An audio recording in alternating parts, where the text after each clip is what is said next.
Alright, Nate at KaN Powersports here. We're just going to show a quick how to get your studs out. Some are definitely tougher than others. Sometimes takes heat and a little bit of oil.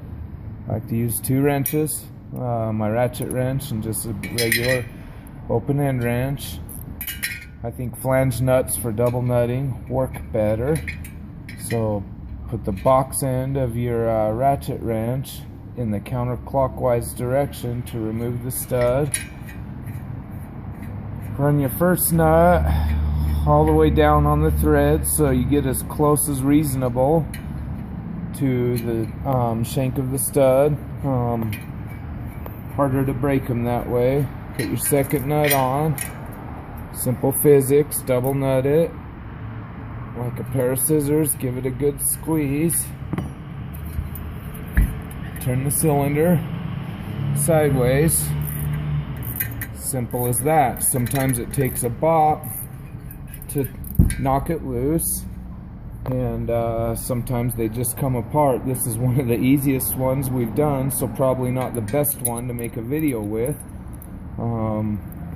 However, that's your theory. We're getting ready to re-sleeve this Polaris cylinder, so we need to get the studs out of the way and clean the deck here so we can bore the old sleeve out and make way for our replacement sleeve.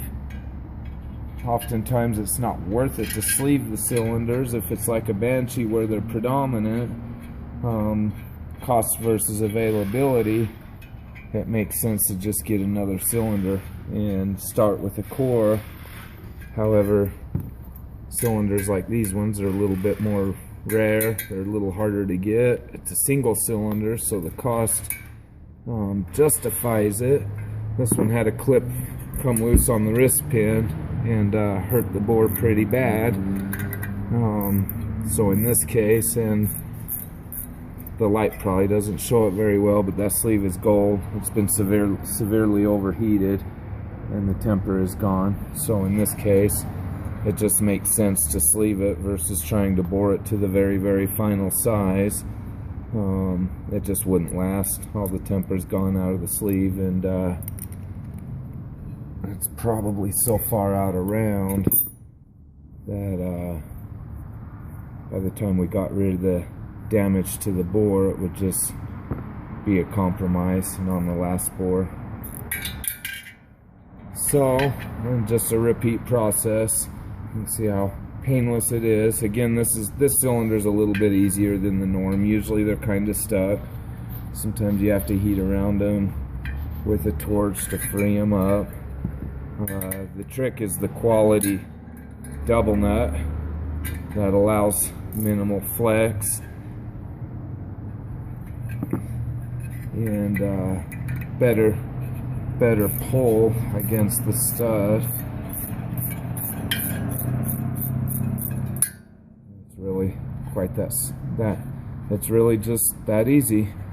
Maybe we'll follow up with a similar video in the future, maybe when we get into a project where the studs are harder and we have to show some of our tricks to winning without destroying things.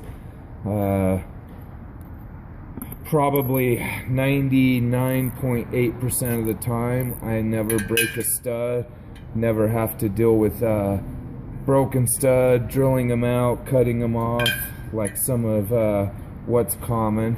They can be a real bear sometimes. Some of the case studs on the Yamaha Banshee, they've been there 20 years.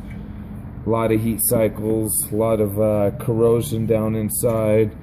The studs are long, so there's a lot of flex to them. So there's a few tricks to winning, but normally you can get them out without any carnage, and oftentimes they're reusable as well. So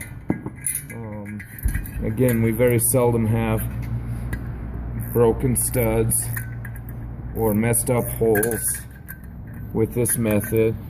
Over and above the WD-40s and the PB blasters, I found my best success is to use a synthetic 2-stroke oil and heat the aluminum around the stud until the oil just boils, and then walk away for 5 minutes. It'll creep down the hole, and it just seems to work better than all of your spray fluids.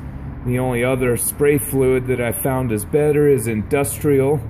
It's hard to get, it's expensive, but in my opinion nothing surpasses it. It's called Aerokroil, Aerokroil. It's sold in an orange can. I haven't bought a can for a few years, but that's by far the best spray lube I've ever seen. Alright, this is Nate with KaN Powersports, and maybe we'll follow this with a video with a little bit more of a challenging one, but that's how you remove your studs. Thank you.